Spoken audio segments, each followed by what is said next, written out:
Let's talk about the leading economic indicators. We are going to define the index of leading economic indicators and how it is used to predict changes in the business cycle. So, we have something in our economy called the index of leading economic indicators. It is a monthly index of 10 different variables of what's going on in our economy that have in the past give us advance notice of changes in GDP. Historically, it has indicated um, when GDP is going to start an increase or a decrease, and it's given warning of that because it turns historically prior to those changes in real GDP. This is an index compiled by the Conference Board, which is a private nonprofit research and business membership group that people can pay for a membership in. And the idea is to use these 10 markers to indicate what is going to happen in the economy and try to adjust to go along with what's going to happen. So I'm going to go through the 10 components and I'm going to present them as if they were going to predict a decline in real GDP. Opposite things would predict a rise in real GDP. So average work week, if there's a decrease in the average work week, um, that that's a good indicator. It tells us we're producing less. Probably, if people are working less, there's going to be less produced, and that predicts a future decline in real GDP. Initial claims for unemployment insurance. If there are higher first-time claims for unemployment insurance, more people are losing their jobs and filing for unemployment.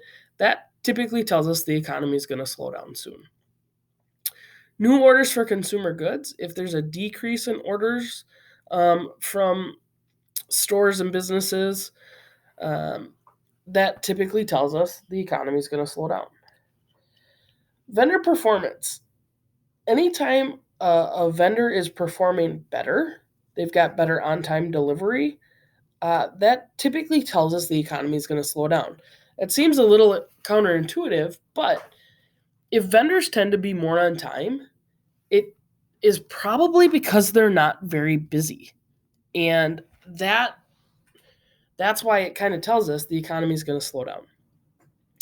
New orders for capital goods. If there are less orders from businesses for capital equipment and other investment goods, that means businesses aren't buying new machinery and um, they're not planning on making as much. So that's a good indication that the economy is going to slow down.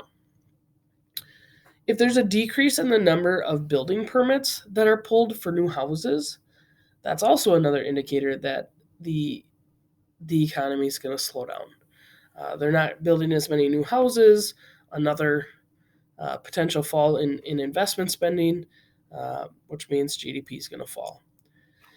Stock prices, lower stock prices are reflections of expected declines in corporate sales and profits. And when stock prices fall, it also diminishes consumer wealth. And that means consumers might cut back on their spending. Both things are going to decrease GDP, and we're going to see a decline in economic activity. So, a decline in stock prices means a decline in future demand in real GDP. Money supply, if there's a decrease in the nation's money supply, typically that means we're going to see falling real GDP. The interest rate spread, this is increases in short-term interest rates. Typically has to do with what the Federal Reserve is doing. And typically, when we see increases in the interest rate, that's designed to slow down the economy. Um, so the interest rate spread, the smaller the difference between short term interest rate and long term interest rate, tends to say that we're having restrictive monetary policies and that the economy is going to slow down. The bigger the spread between short term and long term typically means the opposite, that the economy is going to um, gain speed. Here you can see kind of the graph of interest rate um, for corporate bonds and 10-year treasuries. And then the last one's consumer confidence. We know how we feel affects the economy. If consumers are worried and they don't know what's going to happen, and they're more pessimistic, we're going to tend to see that typically tells us there's going to be less consumption spending, and that we're going to see declines in real GDP.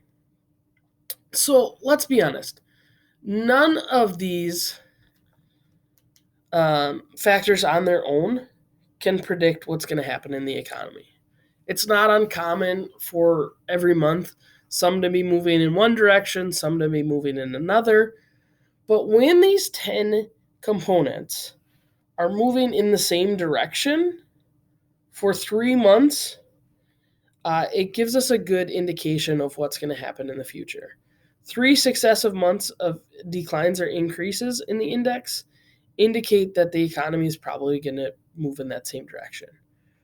On average, this index turns downwards 12 months before a recession, and it picks up about 4 months before recovery begins.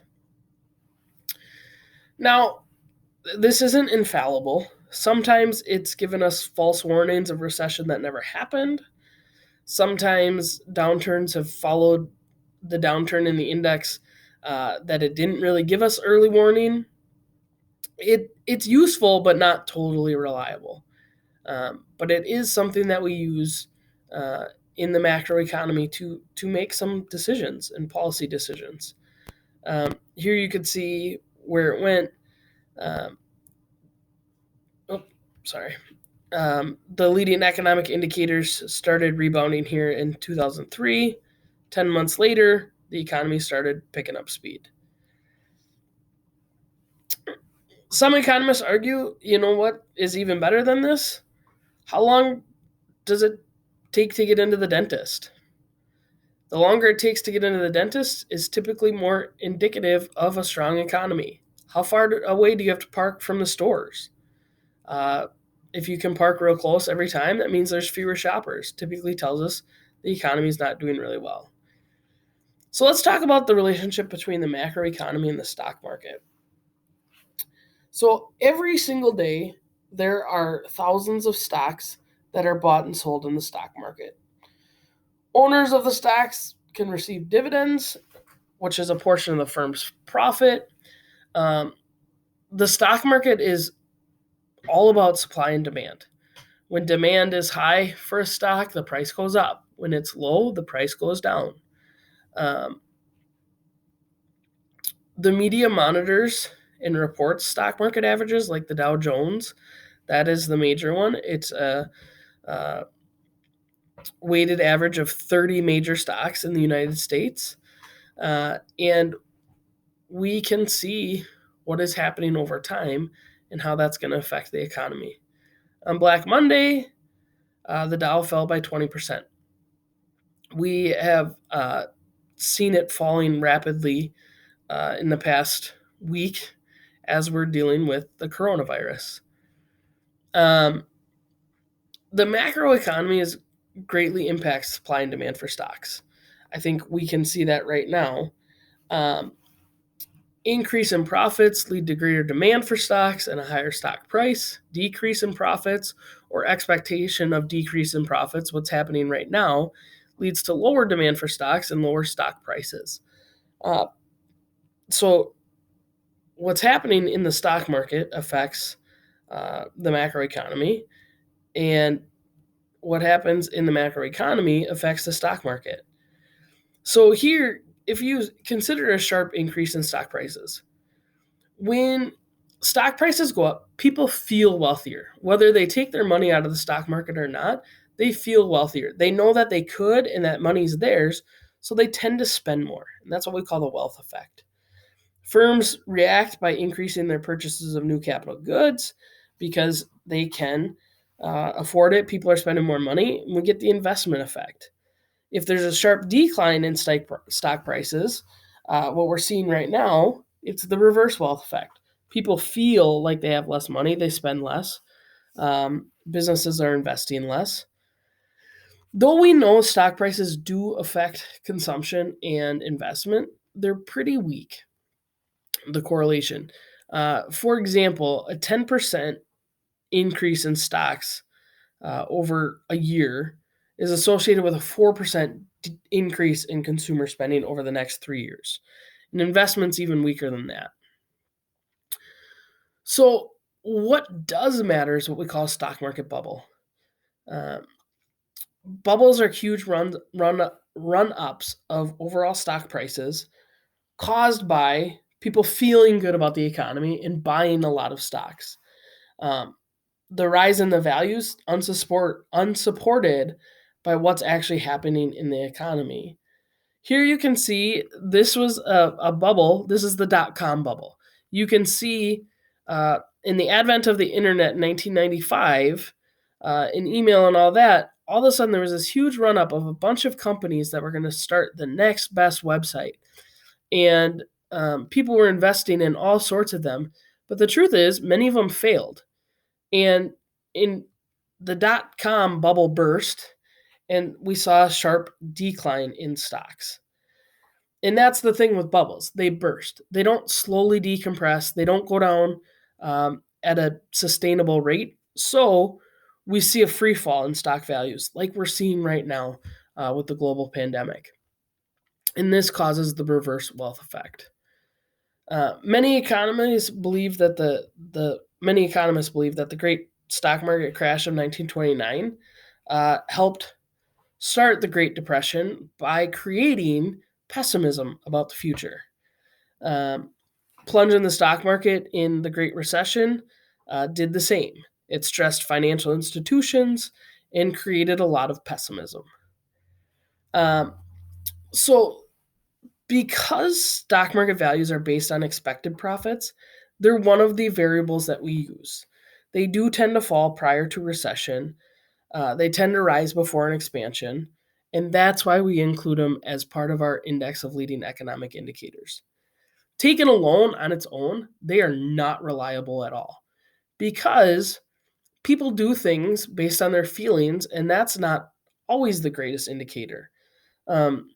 Sometimes we've had huge falls in the stock market, like Black Monday in 1987, and there wasn't a recession during the following 2 years. Sometimes we've had recessions without the stock market falling. There is a activity in the optional activity folder called Try Your Hand at Economic Forecasting that you can work through to see how you're doing with it.